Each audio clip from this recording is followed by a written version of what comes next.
Alright, now I got done recording this video once, but I made an error so huge, so unmissable that I had to re-record. It was that embarrassing, the mistake I made. But anyways, we're going to dive right into this Incelcore side projects. When a musician is doing one thing for a long time, sometimes they want to spend out and do other music genres, other types of music with a different group of people, and that's where side projects come in. And there's quite a lot of side projects in Incelcore, frankly. All right.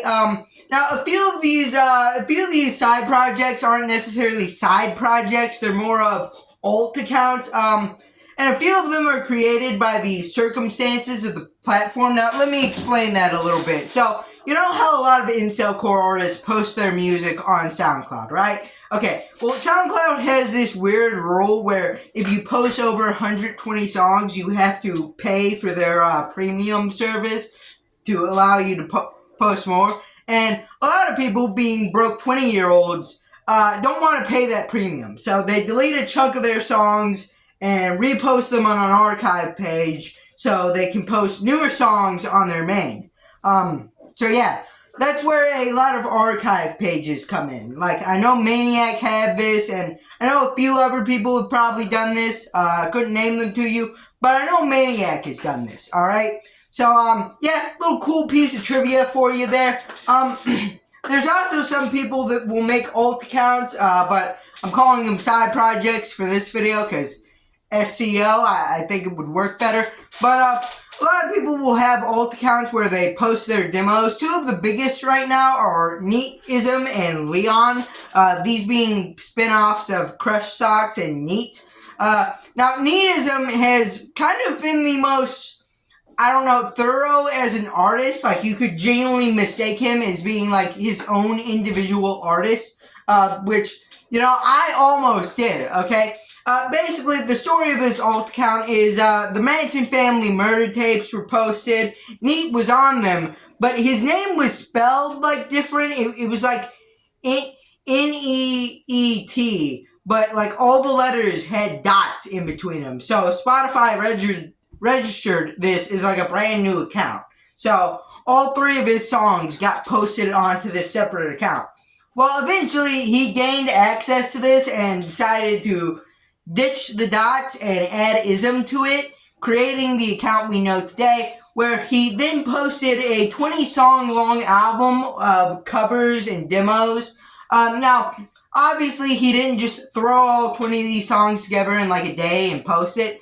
No, these songs were accumulated over years, assumably, and I believe all three of the Manson family murder tapes songs also got onto this 20-song long project, and Neat has kind of been on the grind. He's released this album on this side project. He's also released singles on this side project, which, they sound pretty good. I really like his covers of Fried by Fluoride songs. I think they're really good, and I think there's a lot of good songs on this little alt account. But also on his main, he's released a decent amount of singles, and also a whole other album, Stillborn Superstar. And Leon is basically just 31 demos, 31 demos of Crush Socks songs. That's basically all it is. I don't think there's any like original songs here. I purely just think it's demos, which aren't necessarily bad. They're kind of cool to see, but like they kind of just are like worse versions of the Crush Socks songs, but. No, both of these are kind of cool to see. I'd recommend checking them out if you're fans of the artist. But also, let's get into some projects that are combinations of artists, alright? Red Pill Rockstars was a collaboration effort of Little Watermark, Deep Blue, The Durs, and Copers, alright? This was the mistake. Not Copers, Coper, alright? Not Copers, that comes up later. Coper, alright? Big difference. That S makes a big difference, alright? But anyways, yeah, this project was created during the whole E-Punk Incelcore war, where they basically made this song called F-E-Punk, where they basically dissed the concept of E-Punk. If you don't know, there was a whole war started by Negative XP that wanted to rename Incelcore to E-Punk that was, you know, like somewhat successful. You'll still see playlists on Spotify and YouTube labeling Incelcore E-Punk/Incelcore. So it was kind of a successful campaign, but a lot of people in the genre have rejected that label. So yeah, they created the song F.E. Punk, and they also released an EP, and for a time there, and I think this is still kind of true today, I believe this is the biggest supergroup we've seen. Like, obviously, a lot of creators have collaborated. Usually it's just like two, and it's not like a project, it's just like on one song. So this is probably still to this day the biggest supergroup we have. But what about a couple of Incelcore artists branching outside of Incelcore? Well, that's where you get Infectious Joking. Alright, this was a collaboration project between Popkill, I've talked about him before on the channel, and one of the guitarists, I believe, of Chad Pilled. Sorry, the name almost escaped me there, but the guitarist of Chad Pilled, and they made like some kind of slam metal, I believe it's called.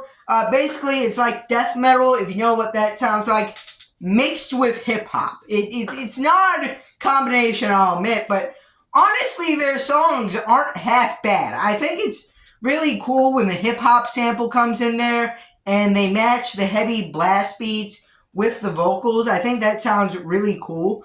And I honestly kind of be interested in hearing that, but for the whole song. They don't really do that as the whole song. They just do like a chunk. I kind of be interested in like a mainstream rapper kind of collaborating with a death metal band to make that kind of a full album. I kind of be interested in hearing what those little snippets would sound like as just like a whole song or album. I think that'd be a kind of cool combination.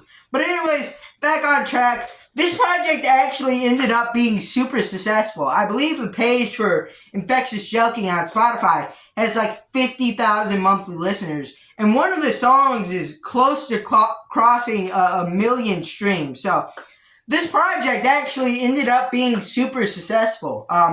Which I bet Popkill and the guy from Chad Pill will be pretty happy about. Now there were a few other little projects like the Girls Club, I think it's called. It was something to do with girls.